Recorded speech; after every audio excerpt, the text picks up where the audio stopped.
बच्चों, welcome back to A square classes. Today we are going to continue our next lecture on same topic chemical kinetics. हम लोग chemical kinetics पे next lecture देख रहे हैं, जिसपे आज हम लोग दो काफी इंपॉर्टेंट पार्ट, हम लोग का इंपॉर्टेंट ऑर्डर के काइनेटिक्स को हम लोगों को पढ़ना है। That will B zero order and first order. तो आज हम लोग जीरो ऑर्डर काइनेटिक्स को पढ़ेंगे, देखेंगे जीरो ऑर्डर काइनेटिक्स में होता क्या है, क्या क्या हम लोग पढ़ेंगे। अगर मैं बात करूं हम लोगों ने पढ़ा क्या है, तो हम लोग ऑर्डर ऑफ रिएक्शन देख चुके हैं और अब तक टोटल 3 मेथड है जिससे हम लोग ऑर्डर ऑफ रिएक्शन को निकाल सकते हैं। आप कहोगे सर ये 3 मेथड कौन कौन से, आपने तो ऐसा कुछ बताया नहीं। मैं ऑलरेडी ये तीनों मेथड बेटा आपको बता चुका हूं।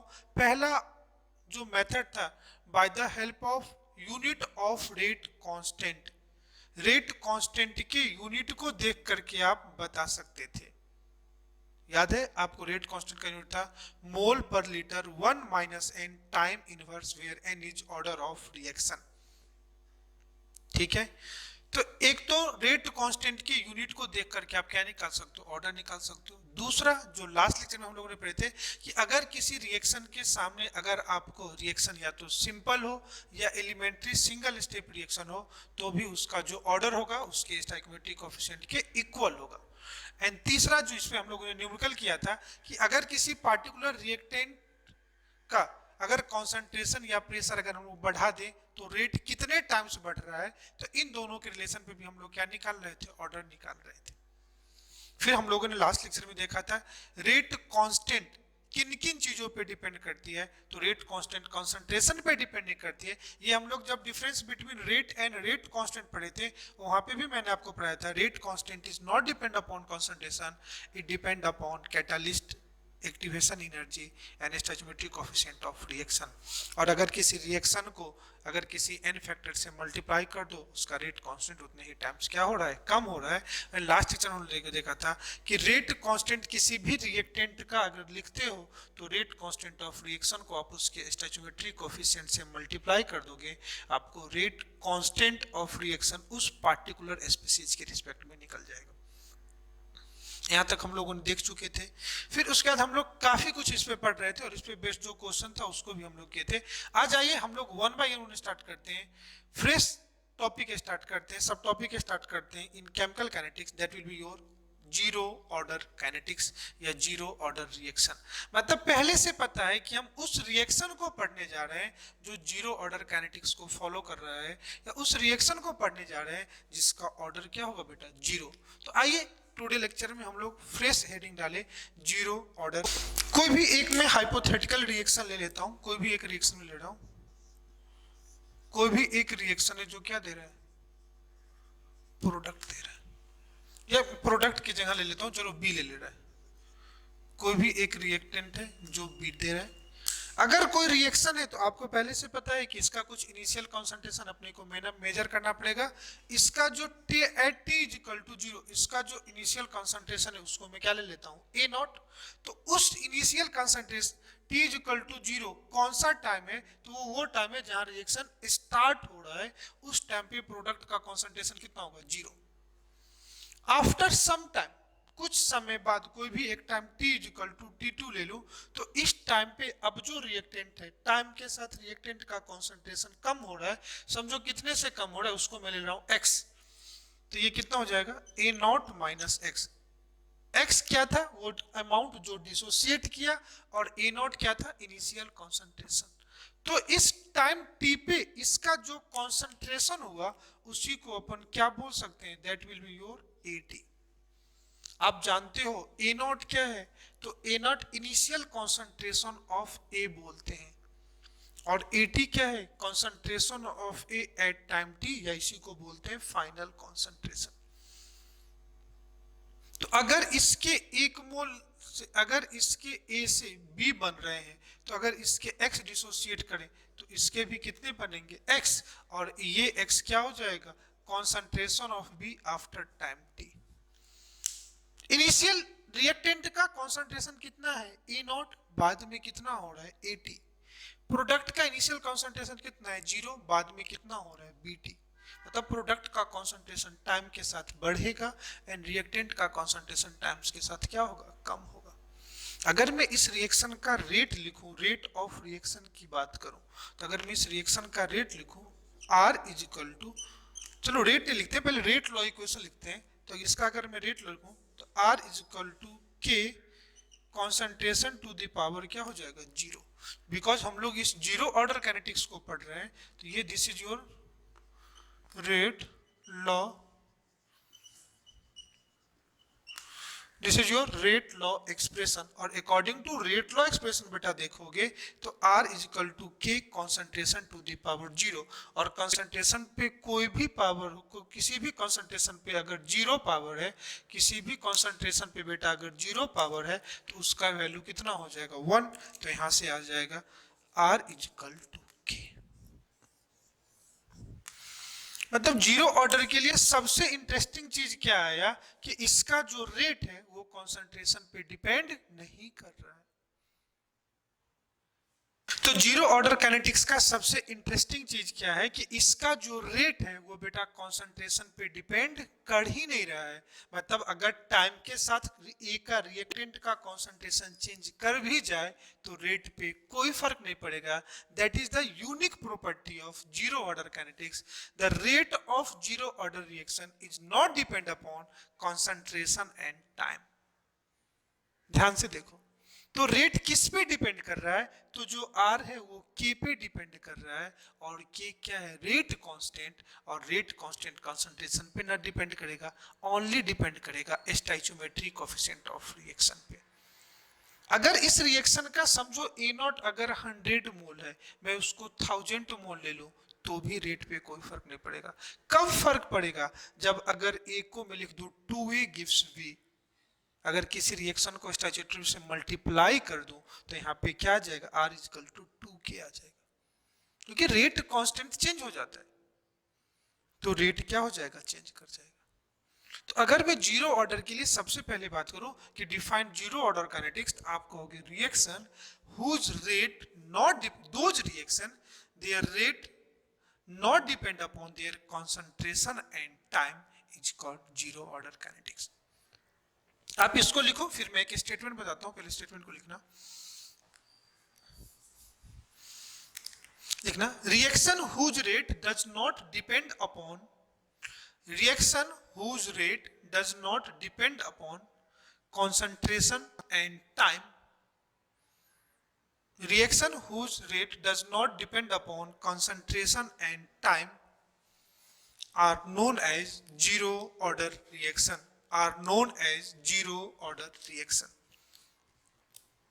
ठीक है, तो इसमें पूछे क्या जा सकते हैं, तो आपसे कहेगा कि टी टाइम पे रेट बताओ, 2t टाइम पे रेट बताओ, तो हर टाइम पे रेट वही होगा बेटा। ठीक है, तो आपसे यही पूछा जाएगा कि अगर जीरो ऑर्डर काइनेटिक्स है तो इतने टाइम पे ए का क्या कॉन्सेंट्रेशन है वो बताओ, बी का क्या कॉन्सेंट्रेशन है वो बताओ। ठीक है, तो एक क्वेश्चन के फॉर्म में लिखना,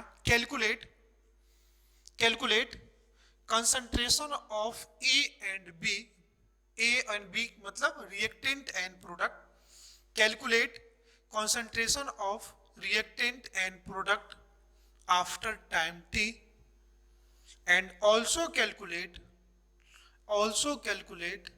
lifetime of the reaction and half lifetime of on the reaction, and also calculate half lifetime and lifetime of reaction। ठीक है, तो अब मुझे टी टाइम के बाद ए का क्या कॉन्सेंट्रेशन है वो निकालना है, और टी टाइम के बाद बी का क्या कॉन्सेंट्रेशन है उसको निकालना है। That will be your rate law, R is equal to K, that will be equation 1। अगर मैं इसी रिएक्शन का बेटा रेट ऑफ रिएक्शन लिखूं, अगर मैं इसी रिएक्शन का बेटा रेट ऑफ रिएक्शन आर लिखो, तो ए के रिस्पेक्ट में बात करूं तो क्या जाएगा, minus concentration of A upon T, तो minus D concentration of A upon T, D A by D T. D A क्या है, change in concentration of A, change in concentration of A मतलब final concentration of A minus initial concentration of A, तो ये हो जाएगा minus D, final concentration of A कितना हो जाएगा AT minus A not upon dt, AT minus A not upon क्या t। अब AT की वैल्यू डाल दो तो AT की वैल्यू कितना हो जाएगा ए नॉट माइनस एक्स। जब इसको आप पुट कर दोगे बेटा, मैं यहां लिख देता हूं, चलो यहीं पे पुट कर देते हैं, r is equal to minus D A not minus X minus A not upon D T. A naught बेटा कैंसिल, ये माइनस साइन ये माइनस क्या हो जाएगा प्लस, तो r इज इक्वल टू यहां से आ गया dx बाई dt। और ये जो रेट है वो किसके बराबर होगा k। ये जो रेट है यही तो रेट है ना r, ये किसके बराबर हो जाएगा k। तो रेट की वैल्यू ऑलवेज किसके बराबर होगी dx बाई dt के बराबर होगी। तो ध्यान से देखो आपको क्या निकल गया, rate r is equal to dx by dt is equal to k।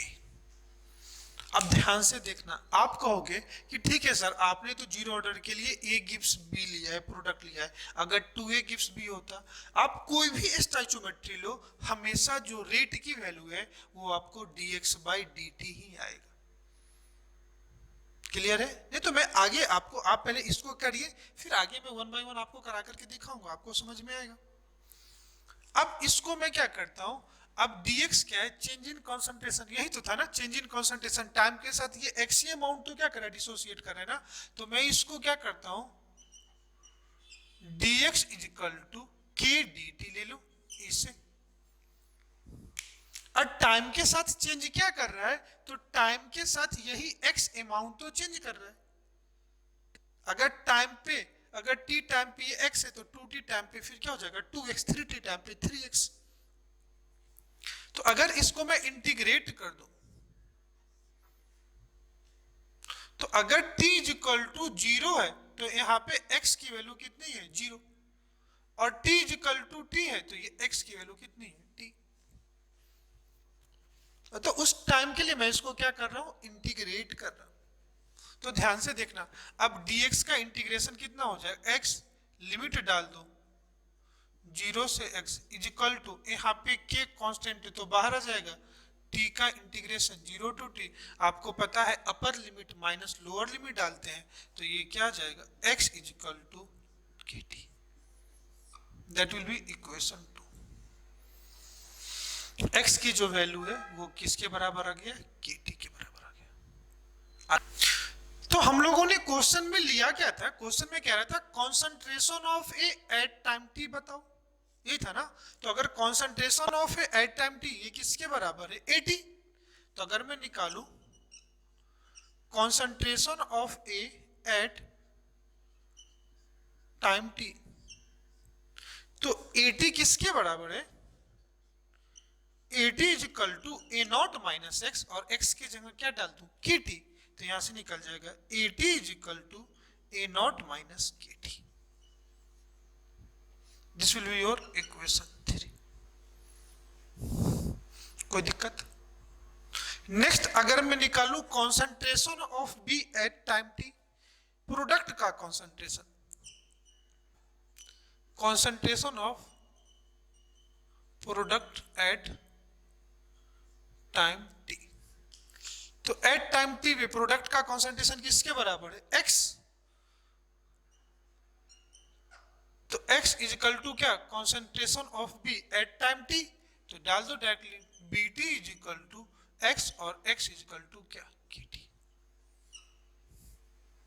अब ध्यान से देखो यहाँ पे कि AT क्या है concentration of A at time t, A naught क्या है concentration of A at time 0 minus k into t। इस केस में टाइम के साथ रिएक्टेंट का कॉन्सेंट्रेशन कम हो रहा है, एक्सप्रेशन को देखो y is equal to c minus mx, ये लीनियरली डिक्रीज कर रहा है, तो इस केस में प्रोडक्ट लीनियरली क्या करेगा इंक्रीज करेगा। लेकिन आगे हम लोग पढ़ेंगे फर्स्ट ऑर्डर, तो वहां पे एक्सपोनेंशियली रिएक्टेंट का कॉन्सेंट्रेशन डिक्रीज करेगा, तो प्रोडक्ट का एक्सपोनेंशियली क्या करेगा इंक्रीज करेगा। क्लियर है? अगर जीरो ऑर्डर काइनेटिक्स है तो उसका रेट कॉन्सेंट्रेशन पे एंड टाइम पे डिपेंड करेगा ही नहीं करेगा। ओनली एक ही फैक्टर है जो उस पे चेंज कर सकता है, that will be stoichiometry of reaction. तो आपसे पूछे रिएक्टेंट का कॉन्सेंट्रेशन, तो AT is equal to A naught minus KT, and product का पूछे BT is equal to directly क्या जाएगा KT।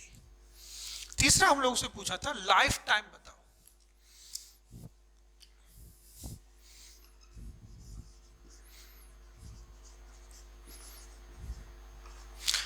लाइफ टाइम को हम लोग लिख सकते हैं TLT। लाइफ टाइम मतलब आप सुना होगा, लाइफ टाइम आप इससे पहले सुन चुके हो, आप सुनते हो कि लाइफ टाइम अचीवमेंट अवार्ड मिलता है जब भी फिल्म फेयर सेरेमनी वगैरह होता है। तो generally life time achievement award किसको दिया जाता है, तो उस एक्टर्स, उस कलाकार को दिया होता है, या तो वो बॉलीवुड को छोड़ चुके हैं या दुनिया को छोड़ चुके हैं, मतलब जिसका बॉलीवुड में काम खत्म हो गया है, मतलब वो जिन बॉलीवुड में जितनी उनको अचीवमेंट करनी थी कर ली है। यहाँ लाइफ टाइम का मतलब क्या हुआ है कि वो टाइम बताओ जब 100% रिएक्टेंट क्या हो रहे हैं, कंप्लीट हो रहे हैं। अगर ध्यान से समझा, अगर रिएक्शन 100% कंप्लीट हो रहा है तो 80 तो कुछ बचेगा ही नहीं, तो 80 क्या हो जाएगा, 0। दैट मीन्स में जो आपने लिए थे रिएक्टेंट वो सारे के सारे रिएक्ट कर गए, और रिएक्टेड अमाउंट को ही क्या लिया है, x। समझ रहे हो ना, रिएक्टेड अमाउंट को क्या ले रहे हैं, x। तो x किसके बराबर हो जाए, A नॉट के बराबर हो जाए।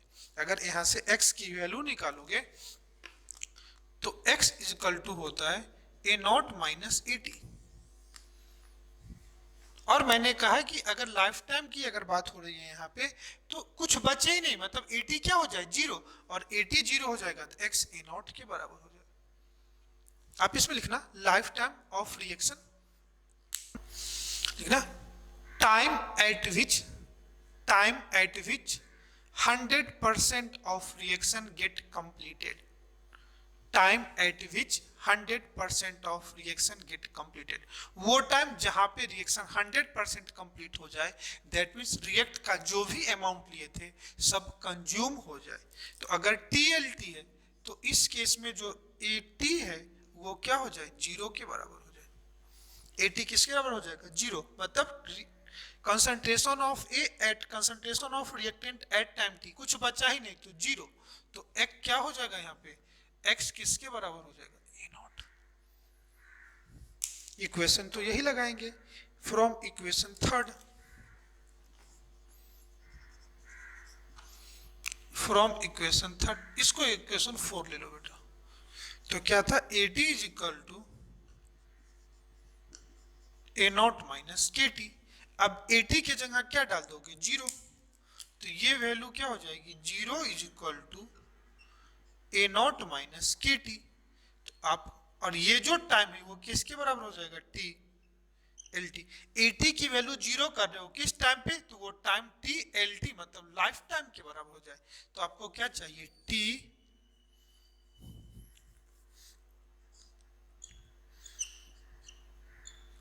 TLT is equal to A naught by K।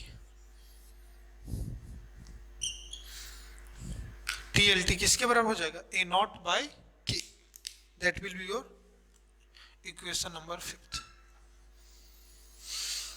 Okay, समझ में आया। आइए नेक्स्ट हम लोग देखते हैं हाफ लाइफ टाइम। ये क्या था, लाइफ टाइम मतलब TLT भी बोलते हैं या कभी कभी इसको T100% भी बोलते हैं, time at which 100% reaction get complete.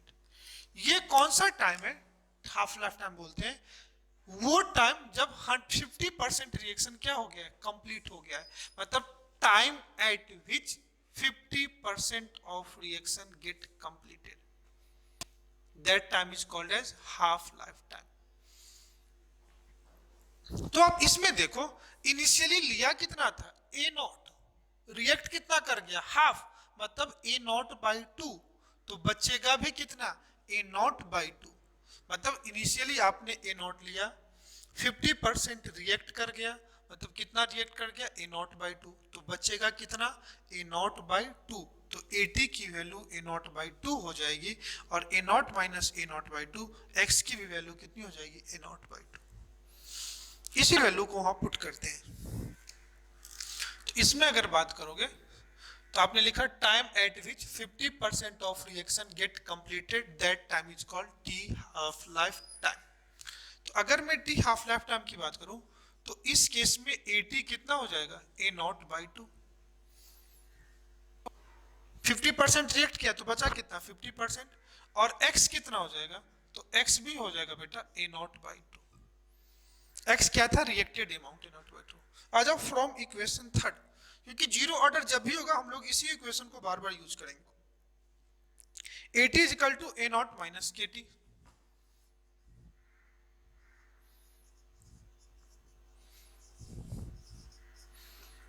AT is equal to A0 - KT।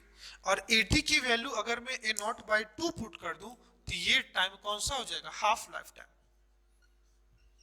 A0/2 is equal to A0 - K, और ये टाइम कितना हो जाएगा, T, half life time.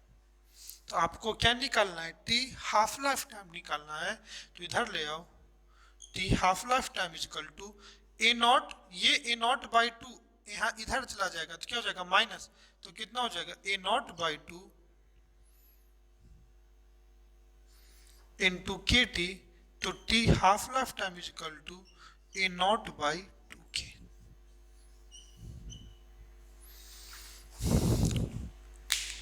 A0/2K। आपको ये समझ में आया कि अगर उस रिएक्शन का हाफ लाइफ टाइम कितने के बराबर हो जाएगा, A0/2K के बराबर हो जाएगा। और TLT कितना हो जाएगा, A0/K के बराबर होगा। समझ में? तो जीरो ऑर्डर काइनेटिक्स का मतलब ही क्या हुआ, आप देखो, आपको दिख रहा होगा कि रिएक्शन, वो रिएक्शन जिसका रेट कॉन्सेंट्रेशन एंड टाइम पे डिपेंड नहीं करे, ओनली उसका रेट कांस्टेंट की वैल्यू पे डिपेंड करे, और रेट कांस्टेंट की वैल्यू सिर्फ स्टोइचियोमेट्री ऑफ रिएक्शन के चेंज करने से चेंज करेगा, उसी को क्या बोलते हैं, जीरो ऑर्डर काइनेटिक्स।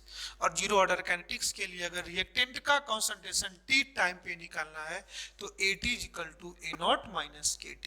प्रोडक्ट का कॉन्सेंट्रेशन तो directly X is equal to KT। Half life time A0/2K and life time A0/K।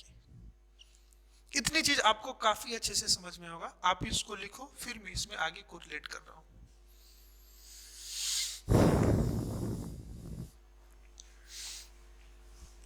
इसको मैं ले लेता हूं इक्वेशन नंबर 6। ठीक है, आप इतना निकाल चुके हो।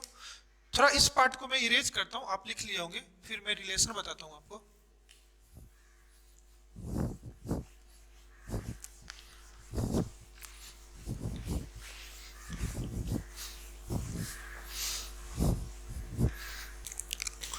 आप इसी को इमेजिनेशन करने के लिए समझना कि हाफ लाइफ टाइम की वैल्यू A0/2K है। बेटा ध्यान से यहाँ देखो, और लाइफ टाइम कितना है, A0/K है। तो होगा क्या, कोई भी एक अगर मैं रिएक्शन लेता हूं, ध्यान से देखना कि ये reaction T is equal to 0 पे है। तो T इज इक्वल टू 0 पे इसका कॉन्सेंट्रेशन कितना होगा, A0। समझो ये वो टाइम है जब रिएक्शन 100% कंप्लीट कर गया। रिएक्शन कितना कंप्लीट कर गया, 100% कंप्लीट, 100% ऑफ रिएक्शन। तो बीच का एक टाइम ले लेता हूं, रिएक्शन यहाँ पे 50% कंप्लीट कर गया। तो इस केस में जो कॉन्सेंट्रेशन यहाँ पे A0 है, तो यहाँ पे कितना होगा, A0/2। क्लियर है, आधा कंप्लीट कर गया। और यहाँ पे कितना होगा, 0। तो ये जो टाइम है ये हो जाएगा T हाफ लाइफ टाइम, और ये जो टाइम है ये क्या हो जाएगा, TLT।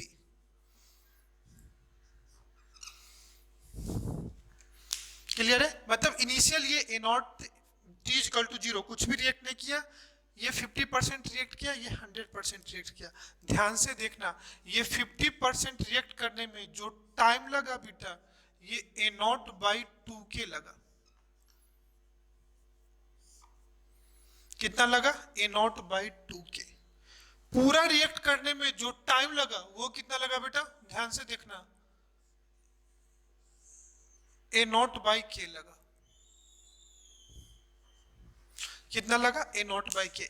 यहां से लेके यहां तक जाने का टाइम जो TLT है A0/K, यहां से यहां तक का टाइम A0/2K। तो ये टाइम कितना हो जाएगा, तो ये भी टाइम कितना हो जाएगा, A0/2K। इससे आपको ये समझ में आ गया कि स्टार्टिंग के 50% रिएक्ट करने में जो टाइम लग रहा है बाद में भी वही टाइम लग रहा है, मतलब टाइम के साथ रेट चेंज नहीं कर रहा है। मतलब समझो, कॉमन चीज में जनरली किसी भी रिएक्शन का टाइम के साथ रेट कम होता है। समझो मैं आपको आज होमवर्क दिया, आपको 30 पेज कंप्लीट करने हैं, तो स्टार्टिंग में आपके रेट जो राइटिंग स्पीड होंगे वो काफी ज्यादा होगा, लेकिन जैसे जैसे आप लिखते जाओगे आप थकोगे, धीरे धीरे आपका रेट क्या हो जाएगा, कम होगा। हो सकता है पहले 10 पेज कंप्लीट करने में आपको हाफ एन आवर लगे, तो लास्ट के 10 पेज कंप्लीट करने में आपको आधे घंटे से ज्यादा लगेंगे, हाफ एन आवर से ज्यादा लगेंगे, मतलब 40 मिनट 50 मिनट कुछ भी लगेंगे।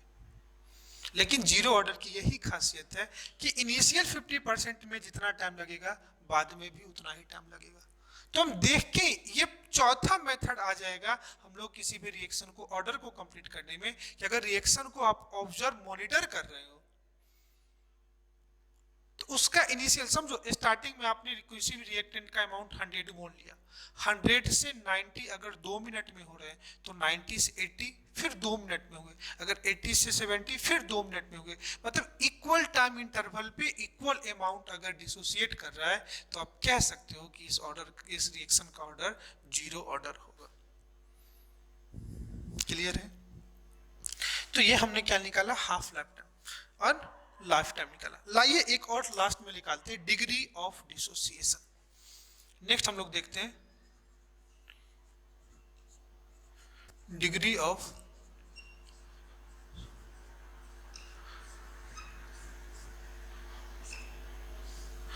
किससे डिनोट करते हैं डिग्री ऑफ डिसोसिएशन को, तो डिग्री ऑफ डिसोसिएशन को अल्फा से डिनोट करते हैं। कैसे निकालते हैं degree of dissociation, alpha is equal to number of mole dissociated upon number of mole initially taken. Alpha is equal to number of mole dissociated upon number of mole initially. अब इस रिएक्शन में dissociated मोल कितने हैं, x ही dissociate कर रहे हैं ना टाइम के साथ बेटा, तो इसको मैं क्या लिख सकता हूं, alpha is equal to X और इनिशियल कितना था, A naught, X upon initial कितना था, ए नॉट, और एक्स की जो वैल्यू है वो के टी के बराबर होती है। जो एक्स की वैल्यू है अभी हम लोगों ने निकाला है, एक्स की वैल्यू किसके बराबर हो रही है, के टी, इसको लिख सकते हैं के टी अपॉन ए नॉट। और देखो डिग्री ऑफ डिसोसिएशन की मैक्सिमम वैल्यू कब होती है, 1, और 1 कब होगा कि जितना रिएक्टेंट लिए हो सारा का सारा डिसोसिएट कर जाए, जितना रिएक्टेंट लिए हो सारा का सारा डिसोसिएट कर जाए, उस केस में x किसके बराबर हो जाएगा, ए नॉट, और A not upon A not alpha कितना हो जाएगा, 1।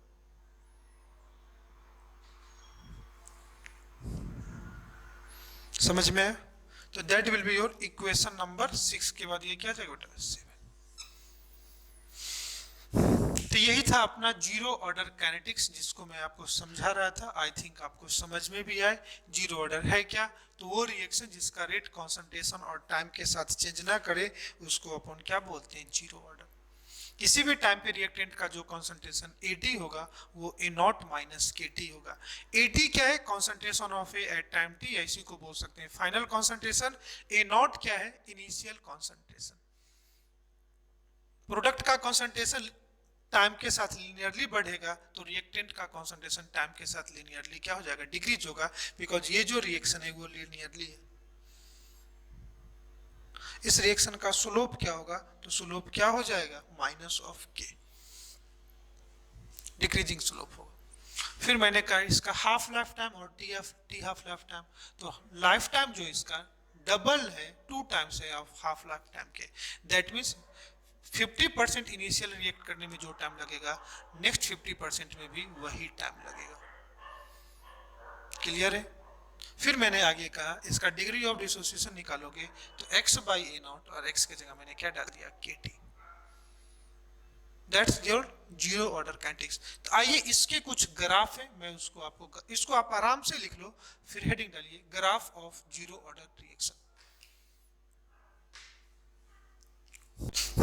आइए हम लोग देखते हैं जीरो ऑर्डर रिएक्शन के ग्राफ टोटल 6 ग्राफ हम लोग प्लॉट करेंगे, वन बाय वन आप इसको देखो और आई थिंक आपको समझ में भी आएगा कि जीरो ऑर्डर के ग्राफ हम लोग कैसे प्लॉट करते हैं।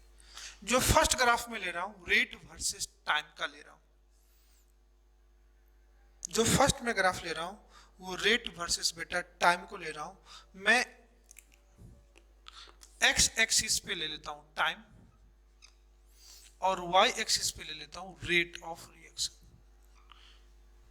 आप बताओ कि इस रिएक्शन में रेट क्या टाइम पे डिपेंड करेगा? आप जानते हो कि rate R is equal to किसके बराबर है, के, और ये टाइम से इंडिपेंडेंट होता है, तो ये क्या होगा, टाइम पे डिपेंड नहीं करेगा, मतलब हर टाइम पे रेट सेम ही होगा, जीरो ऑर्डर है। तो क्या बताओ ये ग्राफ को मैं कैसे प्लॉट करूं? तो ये टाइम के पैरेलल होगा, तो ये ग्राफ कुछ ऐसा होगा। ठीक है, समझ में आया ना? क्योंकि अगर मैं एक टाइम के साथ रेट एक कांस्टेंट रेट से चलेगा, तो रेट अपना एक कांस्टेंट रेट से चला, कोई भी टाइम आप लो तो हर टाइम पे रेट वही है। दूसरा ग्राफ जो मैं प्लॉट कर रहा हूं वो कॉन्सेंट्रेशन वर्सेस टाइम का लेता हूं। एक्स एक्सिस पे मैं कॉन्सेंट्रेशन ले रहा हूं और वाई एक्सिस पे मैं टाइम ले रहा हूं, और इस एक्सिस पे मैं ले लेता हूं बेटा टाइम को। ये कॉन्सेंट्रेशन है और इस एक्सिस पे मैं ले लेता हूं रेट को।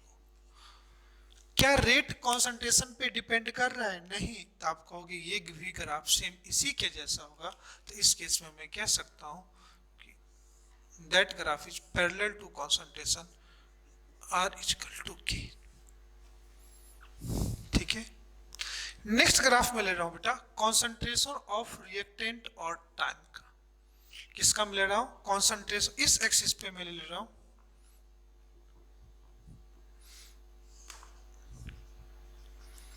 टाइम, और इस एक्सिस पे मैं ले रहा हूं square bracket of R. Square bracket से कॉन्सेंट्रेशन को दिखाते हैं, तो इसको बोलते हैं कॉन्सेंट्रेशन ऑफ रिएक्टेंट। इस ग्राफ को आप देखो तो इसका रिलेशन क्या था, मैं रिलेशन यहां लिखता हूं।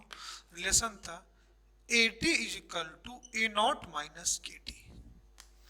जब initial T is equal to 0 था तो रिएक्टेंट का कॉन्सेंट्रेशन ए नॉट था। T is equal to 0 point कर दो तो AT is equal to A naught. तो इस टाइम में ये जो ग्राफ होगा कुछ यहाँ कुछ एक पॉइंट लेता हूँ, that is will be your A not, इधर लेता हूँ, और बाद में ये स्ट्रेट लाइन कर्व क्या हो जाएगा, डिक्रीजिंग, तो ये कर्व कुछ ऐसे हो जाएगा, और ये जो इसका स्लोप होगा तो स्लोप किसके बराबर होगा, माइनस ऑफ के बराबर होगा। अगर इस ग्राफ को आप कंपेयर करोगे तो ग्राफ आप ऐसे कंपेयर कर सकते हो, y is equal to C minus M X. M क्या था, स्लोप, सी क्या था, इंटरसेप्ट पॉइंट, और जिस पॉइंट पे ये कॉन्सेंट्रेशन ऑफ रिएक्टेंट 0 होगा, अगर मैं आगे दिखा दूं आपको, तो ये जो टाइम होगा इसी टाइम को बोलते हैं TLT, A not by 2k के बराबर होगा ये टाइम, और ये जो टाइम होगा ये ए नॉट अपॉन 2k के क्या होगा, बराबर होगा। लेकिन हम लोगों को ये आगे देखेंगे, हम लोगों को ये देखना था, कोई दिक्कत, ये तो समझ में आया। नेक्स्ट जो कर्व है थोड़ा कंजेस्टेड हो रहा है, मैं इसको शिफ्ट करता हूं इधर। अभी मैं कंसंट्रेशन ऑफ प्रोडक्ट और टाइम के बीच में ग्राफ प्लॉट कर रहा हूं।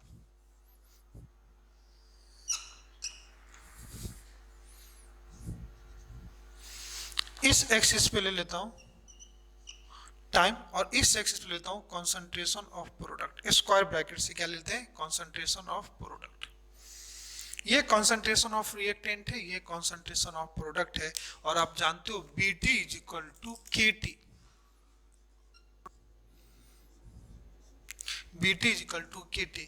जब टाइम 0 था तो प्रोडक्ट 0 था, तो ये ग्राफ ओरिजिन से स्टार्ट होगा एंड स्लोप इंक्रीजिंग होगा, तो इसका जो कर्व होगा ये ऐसा होगा।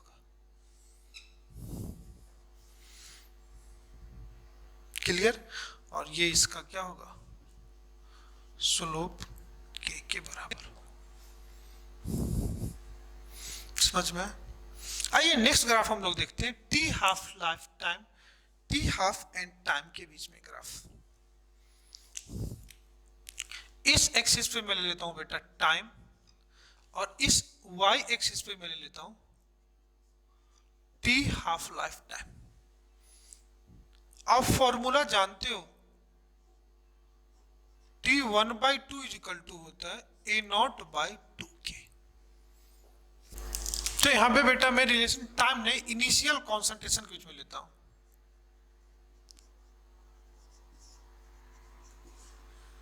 Initial concentration and T half life time के बीच में, तो इसको मैं ऐसे लिख सकता हूं ना,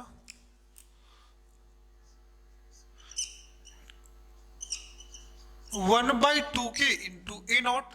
तो अब देख लो ये y, अब रिलेशन देखोगे तो ये क्या हो जाएगा, y is equal to m into X. तो ये y एक्सिस का पार्ट है, ये x एक्सिस का पार्ट है, तो फिर स्लोप कैसा हो जाएगा, increasing, that will be your curve. And last में आपको ग्राफ बता दे रहा हूं बेटा, degree of dissociation and time के बीच में।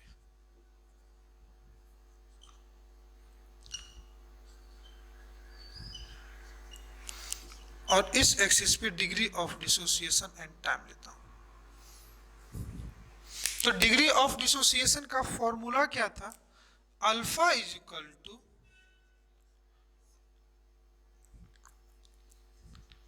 KT by A0। Alpha is equal to KT by A0। तो अल्फा और टाइम के बीच में कर्व है, तो इस केस में जो स्लोप होगा ये स्ट्रेट लाइन होगा।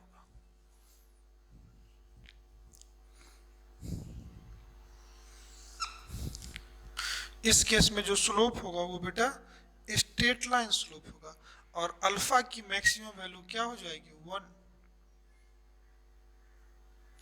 अल्फा की मैक्सिमम वैल्यू किस टाइम पे होगी, 1।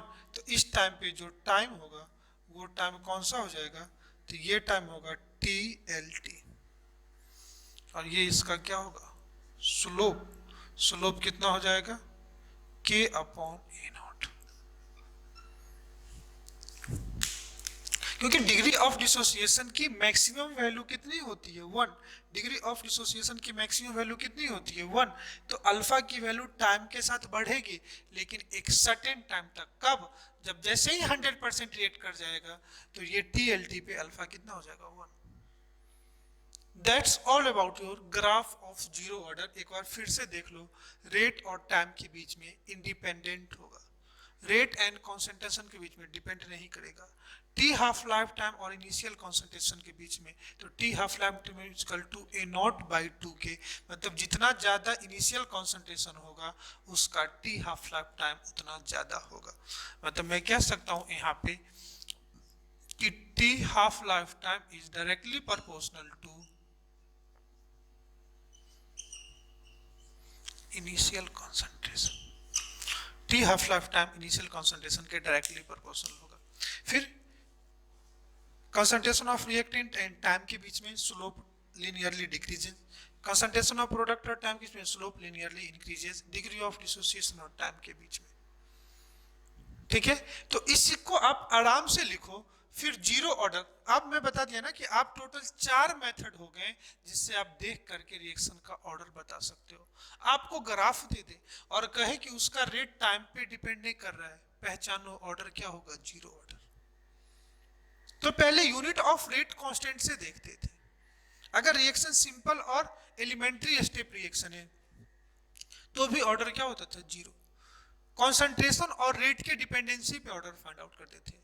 अब जीरो ऑर्डर की कैरेक्टरिस्टिक प्रॉपर्टी है, उसके रिस्पेक्टेड ग्राफ से आप पता कर सकते हो ऑर्डर ऑफ रिएक्शन क्या होगा उसका।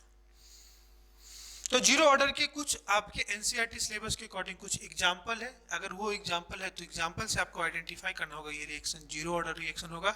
हेडिंग डालिए some important example of zero order reaction. आप इसको लिख लो, फिर नेक्स्ट हेडिंग डालो some important example of zero order reaction, जिसमें पहला होगा फोटोकेमिकल रिएक्शन, दूसरा होगा एंजाइम कैटालाइज्ड रिएक्शन, तीसरा होगा dissociation of gas on solid surface at high pressure. Follow zero order. आइए नेक्स्ट हम लोग देखते हैं some important example of zero order reaction. Zero order की कुछ इंपॉर्टेंट एग्जांपल है, वन बाय वन आप समझ लो। पहला लिखना photo chemical reaction.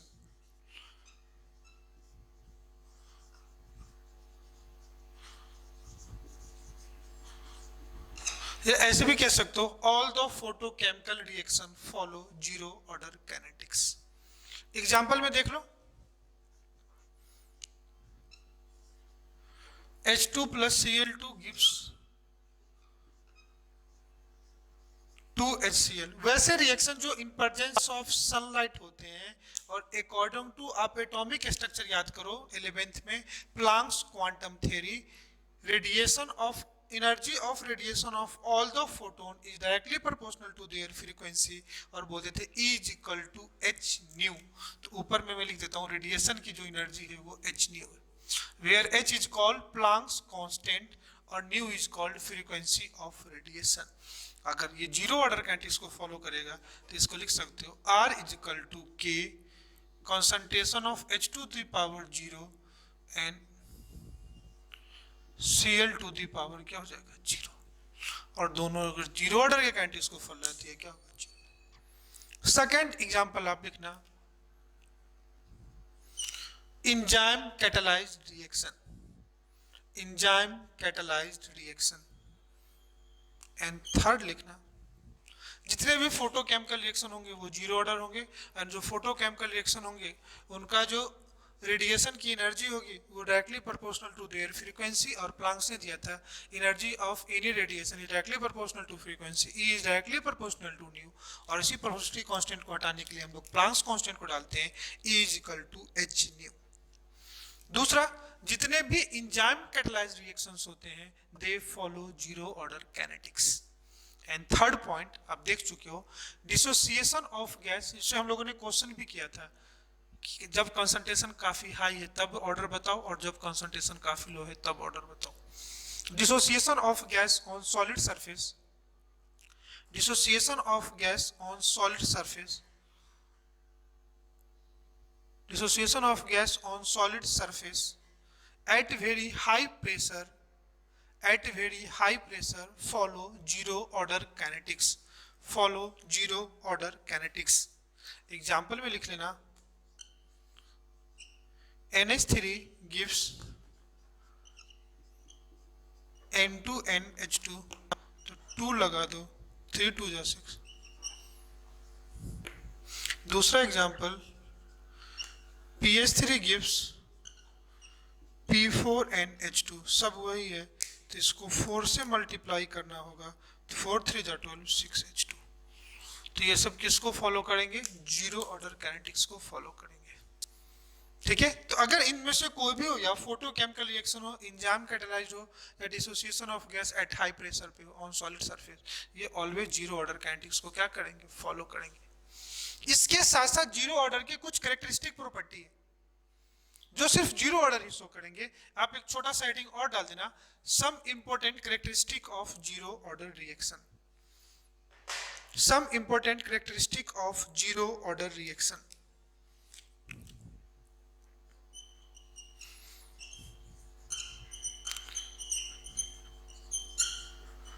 Important characteristic of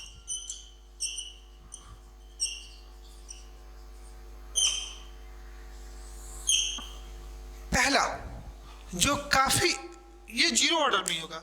अगर आप फर्स्ट ऑर्डर में देखोगे ना, जीरो ऑर्डर में क्या कहता है कि equal amount of reactant are dissociated in equal time interval. Zero order reaction की बात करूं तो इस रिएक्शन में इक्वल टाइम इंटरवल में equal amount of reactant dissociate करेगा।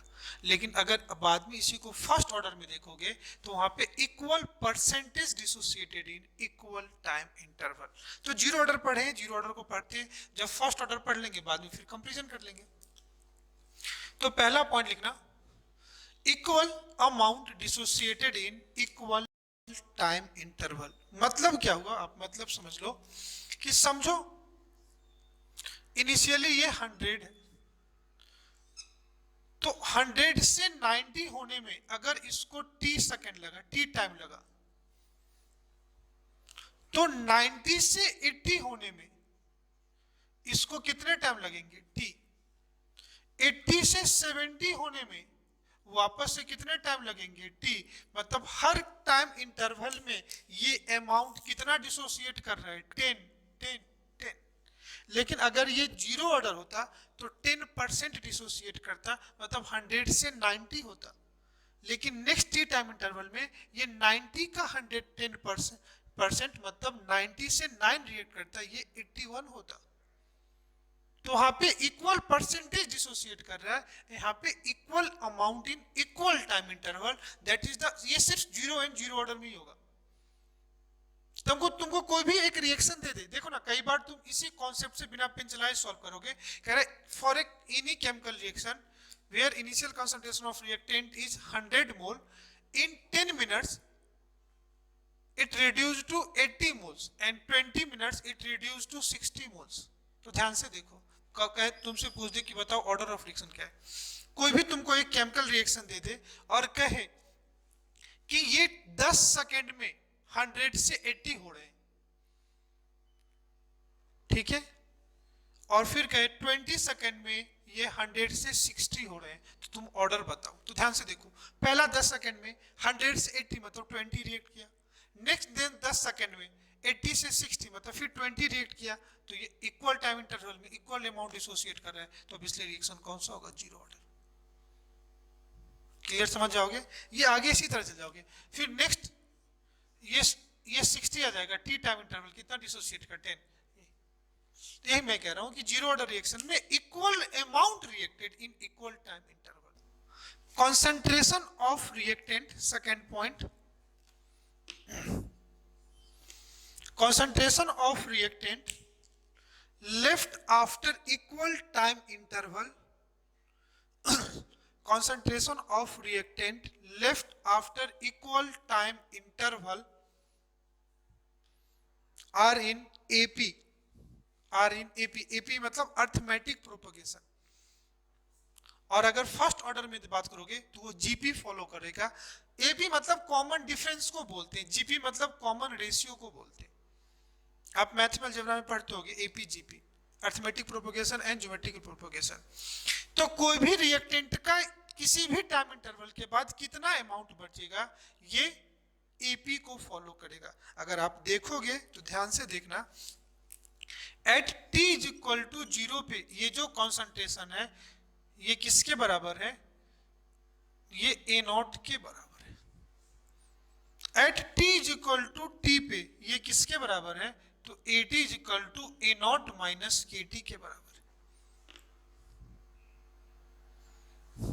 At T is equal to 2t पे तो अब टाइम कितना हो जाएगा, A t is equal to A not minus 2kt के बराबर है। At T is equal to 3t पे तो टाइम की जगह 3t डाल दो ना, तो क्या हो जाएगा, A t is equal to A not minus 3kt। At T is equal to 4t तो इस केस में A t is equal to A not minus 4kt।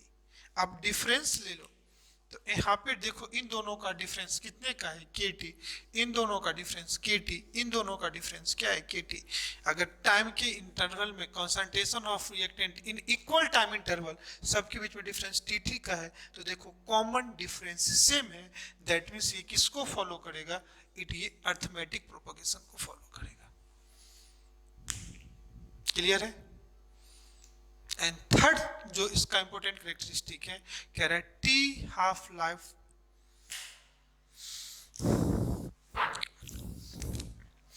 And third लिखना, T half life of reaction is, half life time of reaction is directly proportional to initial concentration, directly proportional to initial concentration.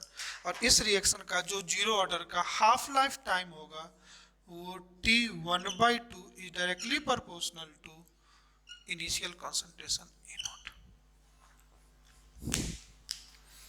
अगर आप zero order में देखोगे तो rate concentration पे depend नहीं करता है, लेकिन T half life time concentration पे डिपेंड करता है।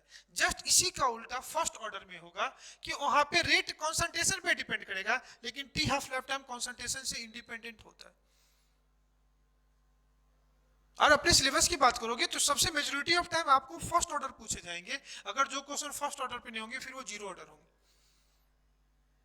मतलब 80% ज्यादा चांसेस होते हैं फर्स्ट ऑर्डर के और जीरो ऑर्डर 20% होते हैं। तो तीन इसके सबसे ज्यादा इंपॉर्टेंट है। पहला, इक्वल टाइम इंटरवल में इक्वल अमाउंट। दूसरा, जो concentration of reactant at equal time interval वो एपी पैटर्न को फॉलो करेगा। और दूसरा, t half life time is directly proportional to concentration. कोई दिक्कत?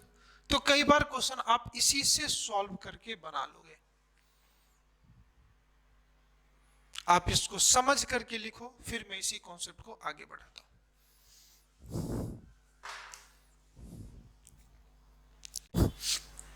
ठीक है, तो आइए उसी को मैं कॉन्सेप्ट को थोड़ा सा और आगे बढ़ाते हैं।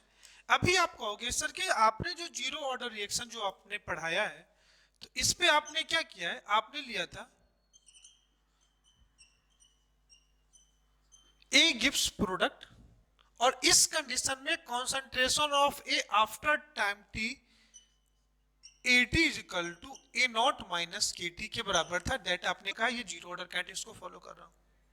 लेकिन समझो अगर कोई रिएक्शन ऐसा दे जिसका कुछ ना कुछ स्टोइचियोमेट्रिक कोएफिशिएंट होगा, आपको दे दे 3A गिव्स प्रोडक्ट, 3 है वो प्रोडक्ट को दे रहा है। और अब इसका रेट लॉ भी आपको दे दिया है, R is equal to k A to the power 0, that will be rate law equation. और आपसे कह रहा है calculate concentration of A at concentration of A at time t। A का कंसंट्रेशन बताओ t टाइम पे, तो बताओ क्या होगा। आइए इनिशियली से देखते हैं, जैसे हमने इसके लिए ड्राइव किया था वैसे लिए इसके लिए ड्राइव करते हैं और फिर देखते हैं। समझो t इज इक्वल टू 0 पे इसका कंसंट्रेशन ए नॉट, ये कितना हो जाएगा 0। After time t, T is equal to t पे इसको ए नॉट माइनस एक्स, तो इसको कितना लिख सकता हूँ एक्स। और ये जो ए नॉट माइनस एक्स है बेटा, यही किसके बराबर हो जाएगा, तो ये ए टी के बराबर हो जाएगा। और ये जो एक्स है वो किसके बराबर हो जाएगा, ये बी टी के बराबर हो जाएगा। इसका मैं ए के रिस्पेक्ट में रेट लिख लूं, तो अगर मैं इसका ए के रिस्पेक्ट में रेट लिखूंगा तो R is equal to 1/3 minus DA by dt होगा। 1/3 माइनस DA बाई dt, ये पार्ट तो आपका क्वेश्चन है, रहने दो इसको। R is equal to 1/3 minus DA by dt, और इस माइनस DA बाई dt को क्या लिख सकते हो आप, 1/3 माइनस डी, ए को क्या लिख सकते हो, A not AT minus A not upon dt। Value put कर देते हैं AT की वैल्यू। अब ध्यान से देखना, यहाँ पे अपन स्टोइचियोमेट्रिक रेशियो में ले लेते हैं, डिसोसिएट करने में काफी इजी रहेगा, क्योंकि इसके 3 मोल से इसके कितने बन रहे हैं 1 मोल। तो इसको स्टोइचियोमेट्रिक रेशियो में डिसोसिएट कर दो, तो इसको 3x डिसोसिएट करा दो, तो ये कितना हो जाएगा x। अगर आप इसको x लोगे तो ये x/3 हो जाएगा। तो जो स्टोइचियोमेट्रिक रेशियो ना उसी रेशियो में क्या करा दो, डिसोसिएट कर दो। फिर से समझ लो, ये initial concentration A not at T time interval में इसके 3 मोल थे, तो 3x डिसोसिएट कर गए, तो ये कितना हो जाएगा ए नॉट माइनस 3x। और इसके 3 मोल से 1 मोल, तो 3x से x बन रहे। आइए वैल्यू पुट कर दो, वैल्यू पुट कर दोगे तो R इज इक्वल टू कितना हो जाएगा 1/3 माइनस डी, AT के जगह डाल दो, AT के जगह डाल दो A not minus 3x, A not minus 3x minus A not by कितना बेटा dt। ध्यान से देखो ए नॉट और ए नॉट कैंसिल, ये माइनस और ये माइनस प्लस हो गया, तो R is equal to 1/3 into 3 dx by dt, 3 cancel, तो R is equal to dx by dt। और यही रेट लॉ इक्वेशन से देखोगे तो ये R किसके बराबर हो जाएगा, तो K के बराबर हो।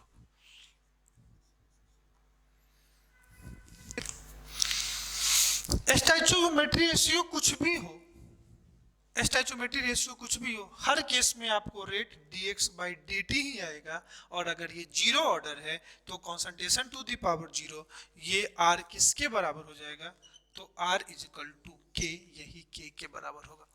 वापस से वेरिएबल सेपरेट कर दोगे तो ये क्या हो जाएगा, dx by dx is equal to k dt, integrate कर दोगे तो वापस से वही आएगा रिलेशन बेटा, x is equal to kt। जब हमने इस इक्वेशन को लिया था तो भी x equal to k t आया बेटा, और जब हमने इस इक्वेशन को लिया तो भी x equal to k T, कुछ भी लो x equal to k T आएगा। कई सारा केस तो मैं खुद डिस्कस करा रहा हूं आपको, x इक्वल टू क्या आएगा, के टी आएगा। तो आपसे पूछा क्या था, concentration of A after time t, A t is equal to A not minus 3x। तो अगर आप लिखोगे A t is equal to A not minus 3x और x के जगह डालोगे तो क्या जाएगा, A t is equal to A not minus 3kt। इस केस में equation A t is equal to A not minus के टी आया, और इस केस में A t is equal to A not minus 3kt आया। तो या तो आप स्टेप बाय स्टेप करके निकालो, नहीं तो हम लोग कल रिलेशन देख चुके थे। कल हम लोगों ने एक रिलेशन क्या पढ़ा था, ध्यान से देखना। मैंने कहा था rate constant of reactant is equal to rate constant of reaction multiply their stoichiometric coefficient. कहा था किसी भी रेट रिएक्टेंट का अगर आपको रेट कांस्टेंट चाहिए तो रेट कांस्टेंट ऑफ रिएक्शन को उसके स्टोइकियोमेट्रिक कोएफिशिएंट से क्या करो, मल्टीप्लाई करो। इसी इक्वेशन की बात हम लोग करते हैं। इक्वेशन में लिखता हूं, इक्वेशन यही था आपका 3a गिव्स प्रोडक्ट। तो अगर मैं इसका k लिखूं तो k इज इक्वल टू क्या हो जाएगा, 3k। k is equal to क्या हो जाएगा, 3k। और आपसे पूछा था रेट, तो इसके लिए रेट लिखोगे, इसका रेट क्या हो जाएगा, r is equal to k a to the power 0। तो वापस से फॉर्मूला लगा दो, हम लोग यही थे, A t is equal to A not minus के टी।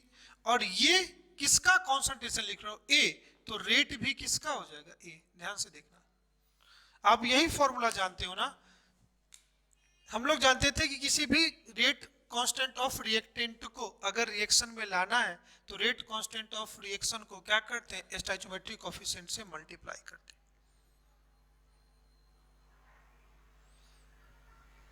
क्लियर है।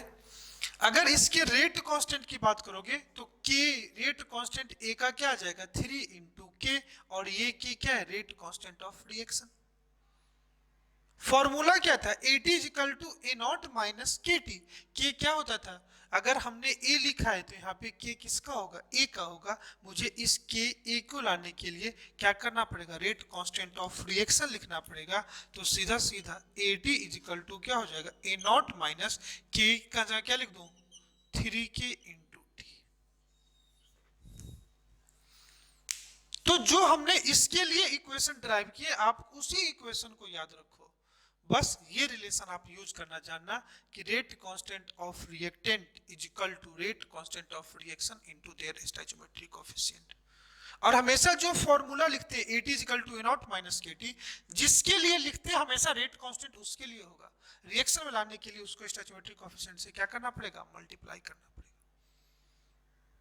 क्लियर है, समझा। आप इसको लिख लो आराम से। तो आपको हर बार डिराइव नहीं करना पड़ेगा, जो डिराइव हम किए उसी को यूज करना मैं सिखा रहा हूं। क्लियर है। एक छोटा सा एग्जांपल और देख लो, बस प्रैक्टिस के लिए एक छोटा सा एग्जांपल। आपसे कह रहा है 5/2a गिव्स प्रोडक्ट। कोई भी एक रिएक्शन है 5/2a, वो क्या दे रहा है, प्रोडक्ट। और इसका रेट लॉ इक्वेशन, ये प्रैक्टिस के लिए क्वेश्चन हम ले लिया है, r is equal to k A to the power 0। आपसे बोल दे calculate half life time of A का हाफ लाइफ टाइम बताओ। तो क्या करेंगे, सिंपल, आप फॉर्मूला लिख लो हाफ लाइफ टाइम का, T half life time is equal to A not by two k, लेकिन के ए के रिस्पेक्ट में बात करेंगे तो इसको क्या लिखेंगे, ए not by two k A, rate constant with respect to A. अब आप के को अगर रिप्लेस करोगे किससे, रेट कांस्टेंट इस के से, तो आ जाएगा t half life time is equal to A not by two into k की जगह क्या होगा 5/2 इंटू के। अब ये टू कैंसिल, तो T half life time is equal to A not by 5k, that will be your answer. तो बार बार formula derive करने की जरूरत नहीं है, आप जानते हो, आप इसको यूज करना सीखो। रेट कांस्टेंट किसी भी पार्टिकुलर स्पीसीज का अगर के रिस्पेक्ट में निकालना है तो रिएक्शन के रेट को उसी के स्टोइचोमेट्रिक कोएफिशिएंट से मल्टीप्लाई कर दो।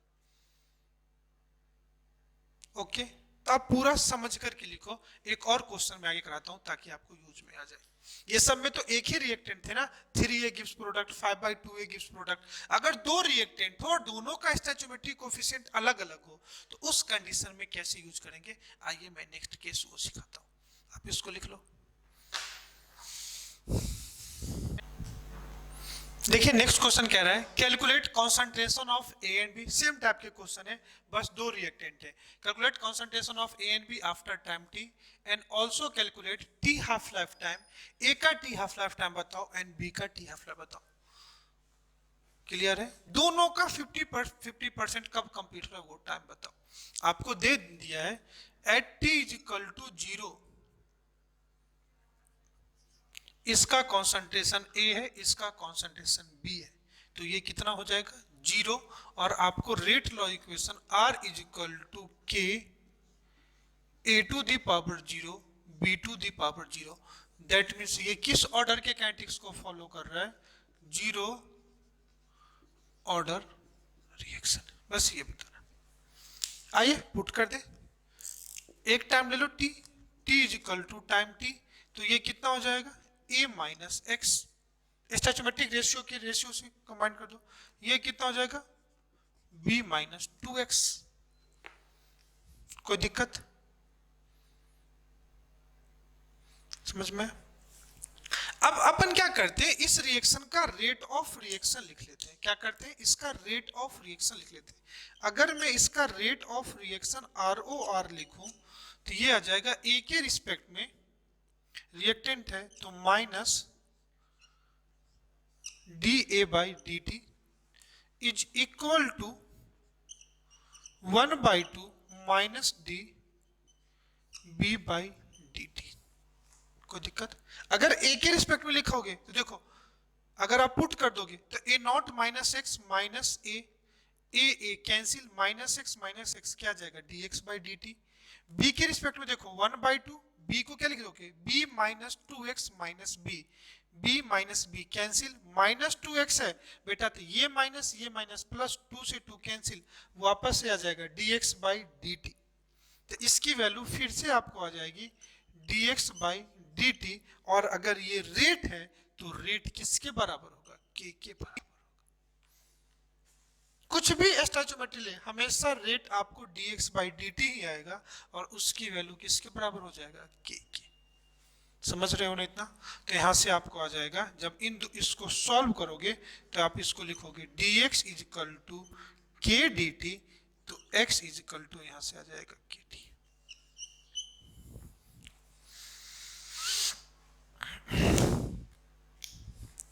तो अपने को निकालना क्या है, concentration of A and B after time T. तो ए के लिए निकाल ले, फॉर ए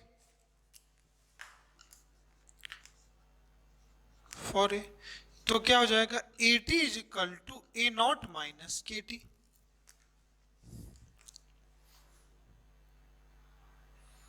और इसका टी हाफ लाइफ टाइम की बात करोगे, t half life time is equal to क्या हो जाएगा ए नॉट बाई 2k, क्योंकि इसका स्टोइचोमेट्रिक रेशियो क्या है, सेम है।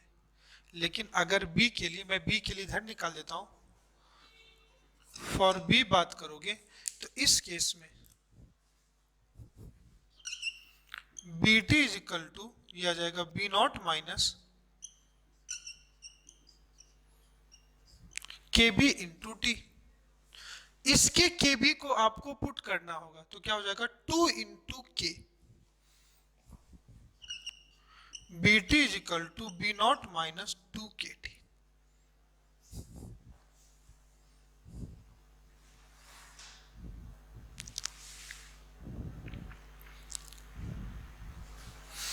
और अगर इसका टी हाफ लाइफ टाइम की बात करें बेटा, तो T half life time is equal to क्या हो जाएगा,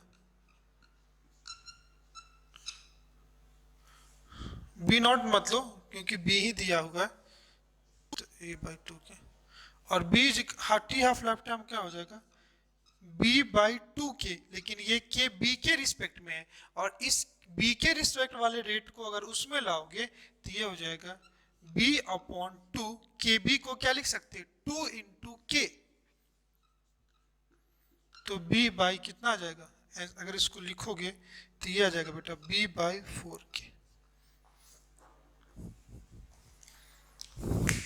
तो दोनों के रिस्पेक्ट में यहाँ स्टैचूमेट्री रेशियो सेम थे, तो अगर ए के लिए आपने बात किया तो यहाँ पे क्या हो जाएगा k इज इक्वल टू के, और अगर यहाँ b के लिए बात करोगे तो के बी इज इक्वल टू क्या हो जाएगा 2k, क्योंकि स्टैचूमेट्रिक रेशियो अलग थे। कोई दिक्कत? तो सिंगल रिएक्टेंट हो या मोर देन वन रिएक्टेंट हो, दोनों के केस में आपको फॉर्मूला को ऐसे ही पुट करना है और आप ऐसे ही इसको सॉल्व कर सकते हैं। आ रहा है समझ में? तो अगर इसका t half life time A not by k है, ए बाई के है, और उसका T half life time B by 4k, तो आपसे पूछे कि ए और बी को मैं किस रेशियो पे लूं, what will be the molar ratio of A and B, their t half life time will be equal. अगर मैं इस रिएक्शन का नेक्स्ट पार्ट लूं और कहूं व्हाट विल बी, कह रहा है इस ए एंड बी का क्या वैल्यू लोगे कि दोनों के रिस्पेक्ट में दोनों का टी हाफ लाइफ टाइम क्या हो जाए बेटा, इक्वल। तो मैं सिंपल क्या करता हूं, दोनों के टी हाफ लाइफ टाइम को इक्वल कर देता हूं, इसका ए नॉट बाई 2k और इस सॉरी ए बाई 2k और इसका बी बाई 4k, दोनों को इक्वल कर देता हूं। तो ए के रिस्पेक्ट में टी हाफ लाइफ टाइम कितना था, ए बाई 2k, और b के रिस्पेक्ट में टी हाफ लाइफ कितना था, b बाई 4k। अब मैं दोनों को इक्वल कर देता हूं, अगर मैं इक्वल कर दूं तो निकल जाएगा, कितना हो जाएगा, a by 2k is equal to b by 4k, तो ये k के कैंसिल, 2 1 जा 2 2 2 जा 4, तो ये आ जाएगा a is equal to b by 2, तो मैं कह सकता हूं a by b is equal to 1/2। That means मैं कह सकता हूं 2a is equal to B, 2a is equal to B, तो b क्या हो जाए, a का 2 टाइम्स हो जाए। रिएक्शन आपका क्या था, तो रिएक्शन आपका था बेटा a plus 2b gives product, आपने यहाँ पे लिया था a और यहाँ पे लिया था b। दैट मीन्स जिस मोलर रेशियो में रिएक्टेंट है, अगर उसी स्टोइकियोमेट्री में, उसी मोलर रेशियो में जिस स्टोइकियोमेट्री रेशियो में रिएक्टेंट है, अगर उसी मोलर रेशियो में अगर आप रिएक्टेंट लेते हो तो दोनों सबका rate T half life time क्या हो जाएगा, इक्वल। दैट मीन्स अगर ये ए लेते हो तो आपको ये 2a लेना पड़ेगा। तो किसी भी केमिकल रिएक्शन में एक तो आपको कंडीशन निकल गया कि दोनों का रेशियो, तब रिएक्शन का दोनों स्पीशीज का टी हाफ लाइफ टाइम क्या होगा, सेम। इससे एक चीज अपने को क्या समझ में आया कि in a reaction having more than one reactant, और आप चाहते हो कि उसका टी हाफ लाइफ टाइम सबका इक्वल आए, तो जिस स्टोइकियोमेट्रिक कोएफिशिएंट रेशियो में आपको रिएक्टेंट गिवन होंगे, उसी मोलर रेशियो में आपको रिएक्टेंट भी लेने पड़ेंगे, तभी ये पॉसिबल होगा कि टी हाफ लाइफ टाइम सारे का रिएक्टेंट का क्या हो जाएगा, सेम। क्लियर है? आप देखो ना, a plus 2b gives product, तो 1:2 रेशियो में है, तो उसका मोलर रेशियो भी 1:2 लेना पड़ेगा। तो इसी पॉइंट को नोट करके लिख लो, पहले आप इसको लिखो फिर नोट करके मैं एक पॉइंट लिखा देता हूं। आप इसको लिखो फिर नोट करके एक पॉइंट में लिखा देता हूं।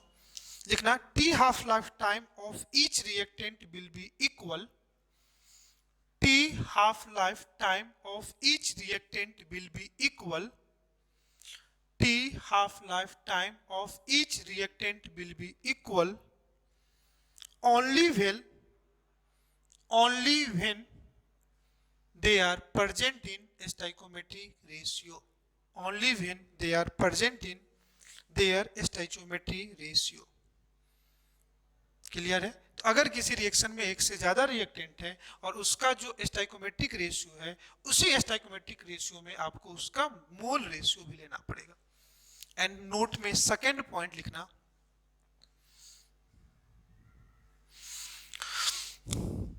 T half life of reaction is defined only when